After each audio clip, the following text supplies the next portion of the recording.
Salem easy சமையல் சேனலை subscribe பண்ணுங்கள். பக்கத்தில் இருக்க பெல் பட்டனை ப்ரெஸ் பண்ணுங்கள். Hi friends, welcome to Salem easy சமையல் சேனல்லேருந்து நான் உங்கள் ஐஸ்வர்யா. இன்றைக்கி நம்ம பார்க்க போகிறது கருவேப்பிலை பொடி. கருவேப்பிலை பொடிக்கு தேவையான பொருட்கள் பாருங்கள். கருவேப்பிலை வந்து பிச்சு நல்லா வாஷ் பண்ணி எடுத்து வச்சுருக்கோம். அப்படியே தண்ணி இல்லாமல் இருக்கணும். நல்லா இந்த மாதிரி காஞ்சி போய் தண்ணி இல்லாமல் இருக்கணும் பாருங்கள். கொஞ்சம் கூட தண்ணி இல்லாமல் இருந்தால் தான் இது செய்கிறதுக்கு நம்மளுக்கு கரெக்டாக இருக்கும். உளுத்தம்பருப்பு, தேவையான அளவு உளுத்தம்பருப்பு, கடலப்பருப்பு, கொத்தமல்லி, மிளகு, சீரகம் தேவையான அளவு. உங்களுக்கு எவ்வளோ வந்து பொடி வேணுமோ அந்தளவுக்கு தேவையான அளவு எடுத்துக்கோங்க. எப்படி செய்கிறதுங்கிறத பார்க்கலாம். ஸ்டவ் ஆன் பண்ணிவிட்டு பாத்திரத்தை எடுத்து வச்சுக்கோங்க. கொத்தமல்லி ஃபஸ்ட்டு வறுத்துக்கலாம்.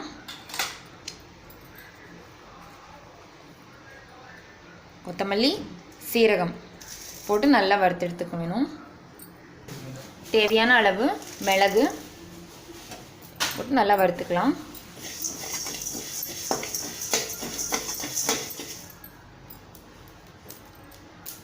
இந்த மாதிரி நீங்கள் கருவேப்பிலை பொடி செஞ்சு வச்சிட்டிங்கன்னா ரொம்பவே யூஸ் ஆகும்.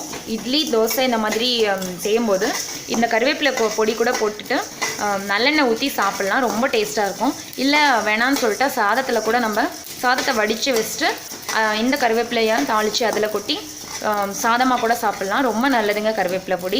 பாருங்கள், நல்லா இது மாதிரி வறுத்துக்கோங்க. வறுத்தாச்சு. தனியாக ஒரு தட்டத்தில் போட்டுக்கோங்க. அதுக்கப்புறம் நம்ம உளுத்தம்பருப்பு 50 கிராம் அளவு எடுத்துக்கிட்டோம். அதை போட்டு நல்லா வறுக்கிறோம்.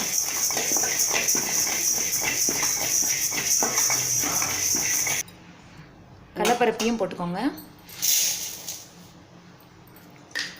நல்லா வறுக்கணும்.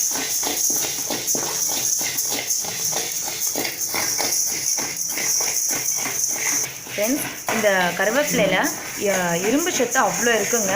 அப்புறம் அது இல்லாமல் இந்த இளநரை இருக்கவங்க வந்து இதை அடிக்கடி இது மாதிரி கருவேப்பிலை சேர்த்திட்டு வந்தாங்கன்னா வந்து சீக்கிரமாகவே ஒரு தீர்வு கிடைக்கும்.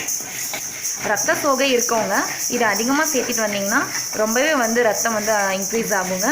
அதுக்கப்புறம் வந்து கண்ணுக்கு ரொம்பவே நல்லது இந்த கருவேப்பிலை. குழந்தைங்களுக்கு அடிக்கடி இந்த மாதிரி கொடுங்க, பெரியவங்களுக்கு செஞ்சு கொடுங்க. அதுக்கப்புறம் வந்து முடி நல்லா வளரணுன்னா கருவேப்பிலை வந்து அதிகமாக சேர்த்திக்கணும். இது குழம்புலையோ இதை தாளிக்கிறதுலையோ போட்டால் வந்து எடுத்து வச்சுருவாங்க. அதே அப்படி எடுத்து வைக்காமல் இதை வந்து நம்ம யூஸ்ஃபுல்லாக செஞ்சுக்கணுன்னா இந்த மாதிரி பொடி செஞ்சு குழந்தைங்களுக்கு கண்டிப்பாக கொடுங்க. குழந்தைங்க எடுத்து வைக்காமல் கண்டிப்பாக சாப்பிட்ருவாங்க. ரொம்ப நல்லது இந்த கருவேப்பிலை. பாருங்கள், வறுப்பட்டுருக்கு. நல்லா கலர் மாறுற அளவு நல்லா வறுத்துக்கணும். ஃப்ரெண்ட்ஸ், பாருங்கள், நல்லா கலர் மாறிடுச்சு. இப்போ எடுத்துக்க வேண்டியதுதான். இதை எடுத்து ஒரு பவுலில் போட்டுக்கோங்க.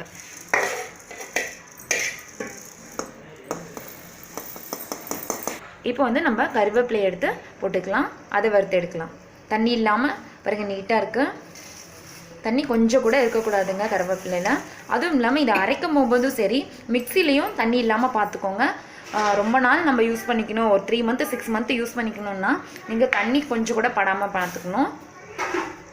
கருவேப்பிலை போட்டு நல்லா அதை மொறுன்னு வர்ற அளவுக்கு நல்லா வறுத்து எடுக்கணும் நம்ம அதை.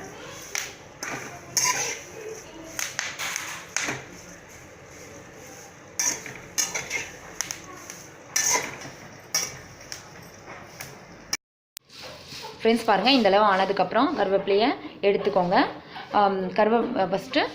ஃபஸ்ட்டு வறுத்து வச்சுருக்கேன் இந்த பருப்பெல்லாம் போட்டு நல்லா அரைச்சி எடுத்ததுக்கப்புறம் கருவேப்பிலையும் போட்டு அரைச்சிக்க வேண்டியது தான்.